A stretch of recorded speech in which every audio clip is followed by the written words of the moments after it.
News రైతు భరోసాపై cabinet sub committee సమావేశం కొనసాగుతోంది. డిప్యూటీ సీఎం భట్టి విక్రమార్క అధ్యక్షతన ఈ మీటింగ్ జరుగుతోంది. సంక్రాంతికి రైతు భరోసా ఇస్తామని ప్రకటించిన నేపథ్యంలో సబ్ కమిటీ నివేదిక ఇవాళ కొలిక్కి వచ్చే అవకాశం కనిపిస్తోంది. గతంలో మాదిరిలా కాకుండా పంట సాగు చేసే రైతులకు రైతు భరోసా ఇవ్వాలని ప్రభుత్వం ఆలోచిస్తోంది. ప్రజాధనం వృధా కాకుండా నిజమైన రైతుకు లబ్ధి చేకూర్చే విధంగా ప్రణాళికలు రూపొందిస్తోంది. గూగుల్ డేటా, శాటిలైట్ ఇమేజ్ ఆధారంగా పంట సాగు విస్తీర్ణాన్ని ప్రభుత్వం లెక్కించనుంది.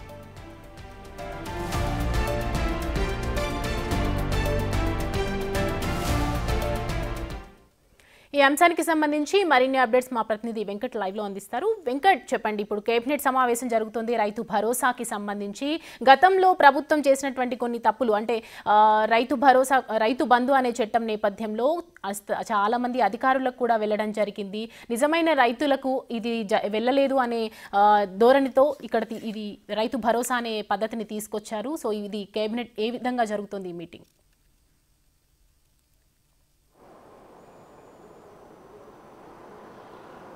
సౌమ్య, సచివాలయంలో రైతు భరోసా పైన సబ్ కమిటీ సమావేశం భేటీ అయింది. రేపు 4వ తారీఖు నాడు రాష్ట్ర కేబినెట్ సమావేశం కూడా ఉంది. ఈలోపు అంటే గతంలో రాష్ట్రంలో అనేక ఆర్థిక ఇబ్బందులు ఉన్నప్పటికీ ప్రజాప్రభుత్వం, కాంగ్రెస్ ప్రభుత్వం వచ్చిన తర్వాత పూర్తి స్థాయిలో ఇచ్చిన హామీలు ఏవైతే ఉన్నాయో ఒక్కొక్కటి అమలు చేస్తూ ముందుకు వెళ్తున్నటువంటి నేపథ్యం చాలా స్పష్టంగా కనిపిస్తూ ఉంది. అందులో భాగంగానే వచ్చిన ఏడాది లోపలనే దాదాపు ఏదైతే 2 లక్షల లోపు రుణమాఫీ ఏదైతే హామీ ఇచ్చిందో మొత్తం కూడా 2 లక్షల వరకు ఇప్పటికే రుణమాఫీ చేసి ఉంది. ఇక తర్వాత ధరణికి సంబంధించిన అంశంలో కూడా అనేక అవకతవకలు, రైతులు అనేక ఇబ్బందులు పడుతున్నారు. కాబట్టి దానికి కూడా ఒక స్వస్తి పలికేందుకు కూడా ధరణి ప్లేస్లో భూమాత ఆర్ఆర్ చట్టం, కొత్త చట్టం తీసుకొచ్చారు. అందులో కూడా ఎలాంటి అవకతవకలు లేకుండా రైతాంగానికి మేలు చేకూర్చేలా ఆ చట్టం తీసుకొచ్చినటువంటి నేపథ్యం. ఇప్పుడు రైతు భరోసా మీద కీలక ప్రకటన వచ్చే అవకాశం కనిపిస్తూ ఉంది. ఎందుకంటే రైతుకు ఒక సంవత్సరం ఏడాదిలో 2 విడతలుగా దాదాపు 7,500 చొప్పున 15,000 రూపాయలు రైతు పెట్టుబడికి ఆసరగా ప్రభుత్వం ఇస్తుందని గతంలో హామీ ఇచ్చింది. హామీ ప్రకారమే ప్రభుత్వం ముందుకు వెళ్తున్నటువంటి నేపథ్యం ఉంది. కాసేపటి క్రితమే సచివాలయంలో ఇటు రైతు భరోసా పైన ఏదైతే సబ్ కమిటీ ఉందో సబ్ కమిటీకి సంబంధించిన మంత్రుల సమక్షంలో సమావేశం జరుగుతూ ఉంది. ఇప్పటికే ఇది సబ్ కమిటీ ఇప్పటికే రైతు భరోసా పైన రాష్ట్ర వ్యాప్తంగా మొత్తం కూడా తిరిగింది.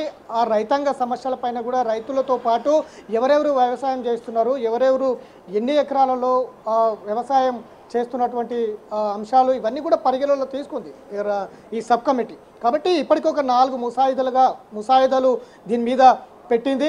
ఒకటి 10 ఎకరాల పైబడి ఇవ్వాలా, లేదంటే 10 ఎకరాల లోబడి ఇవ్వాలా, లేదంటే 7.5 ఎకరాలకు ఇవ్వాలా, లేదంటే 5 ఎకరాల లోబడి ఉన్న వారికి ఈ రైతు భరోసా ఇవ్వాలనే దాని మీద కొన్ని ముసాయిదాలు అయితే పెట్టింది. దాని మీద పూర్తి స్థాయిలో సమావేశం అయితే జరుగుతూ ఉంది. ఖచ్చితంగా అనుకున్న సమయానికి సంక్రాంతి లోపు లేదా సంక్రాంతి తర్వాత ఖచ్చితంగా రైతు భరోసా పెట్టుబడి సహాయం అందించాలనేది ప్రభుత్వం సంకల్పంతో ఉంది. ఎందుకంటే గత బీఆర్ఎస్ ప్రభుత్వంలో 100 ఎకరాలు ఉన్నప్పటికీ ప్రధానంగా ఎవరైతే రైతులు వ్యవసాయం చేస్తున్నారో వారికి ఈ రైతు భరోసా అందలేనటువంటి నేపథ్యం గత ప్రభుత్వంలో ఉంది. దాదాపు కొన్ని వేల కోట్ల రూపాయలు వృధా ఖర్చు అయ్యాయి. ఎందుకంటే అనేక వేల ఎకరాల భూములు ఉన్న వాళ్ళు, వ్యవసాయం చేయని వారు, ఇట్లా రియల్ ఎస్టేట్ వ్యాపారులు, ఇట్లా అనేక సంబంధించిన వారందరూ కూడా రైతు భరోసా లబ్ధి పొందారు, తీసుకున్నారు.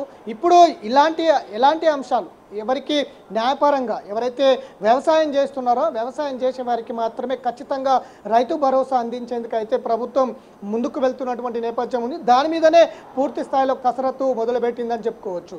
ప్రధానంగా ఖచ్చితంగా ఎవరైతే వ్యవసాయం చేస్తున్నారో అనే దాని మీద ఇప్పటికే శాటిలైట్ ఇమేజెస్ ఏదైతే వ్యవసాయం చేస్తున్నట్టుగా ఖచ్చితంగా గుర్తించి ఎవరైతే వ్యవసాయం చేస్తున్నారో వారికి ఖచ్చితంగా రైతు భరోసా ఇచ్చేందుకైతే ప్రభుత్వం ముందుకు వెళ్తుంది. దాని మీద పూర్తి స్థాయిలో సబ్ కమిటీ సమావేశమైంది. రేపు 4వ తారీఖు రోజు జరిగే క్యాబినెట్లో ఇదంతా కూడా ఇవాళ చర్చించినటువంటి అంశాలన్నీ కూడా రాష్ట్ర క్యాబినెట్లో పెడతారు. దాని మీద కూడా పూర్తి స్థాయిలో చర్చ జరిపిన తర్వాత రాష్ట్ర క్యాబినెట్ ఆమోదం తెలిపే అవకాశం కనిపిస్తూ ఉంది. ఎందుకంటే ఖచ్చితంగా రైతాంగానికి ఇచ్చినటువంటి ఏదైతే హామీలు ఏదైతే ఉందో అది ఖచ్చితంగా అమలు చేసేందుకు అయితే రేవంత్ సర్కార్ ముందుకు వెళ్తుంది. ఎందుకంటే వెనుకబడిన జిల్లా పాలమూరు జిల్లాకు సంబంధించిన ముఖ్యమంత్రి కావడంతో ఆ రైతాంగము కావచ్చు, రైతుల సమస్యలు కావచ్చు, చాలా దగ్గరుండి చూసిన అనుభవాలు రేవంత్ రెడ్డికి ఉన్నాయి.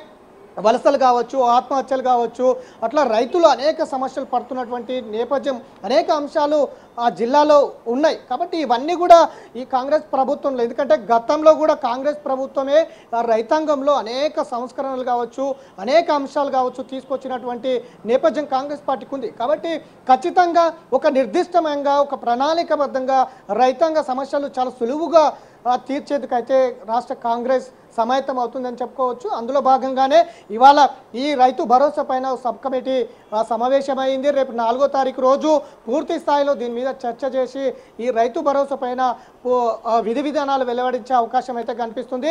ఎవరికి ఇవ్వాలి, ప్రభుత్వం ఉద్యోగం ఉన్న వాళ్ళకి ఇవ్వాలా, లేదంటే సాఫ్ట్వేర్కి సంబంధించిన వారికి ఇవ్వాలా, లేదంటే ఎన్ని ఎకరాలు ఉన్నవారికి ఇవ్వాలి అనే అంశాల మీద పూర్తి స్థాయిలో కసరత్తు మొదలుపెట్టి. ఎందుకంటే రైతులు నిజానికి పేరు ఒకరి పేరు మీద ఉంటుంది, కానీ వ్యవసాయం చేసేవారు ఇతరులు ఉంటారు. కాబట్టి ఇలాంటి అంశాలు అనేకం ఉన్నాయి.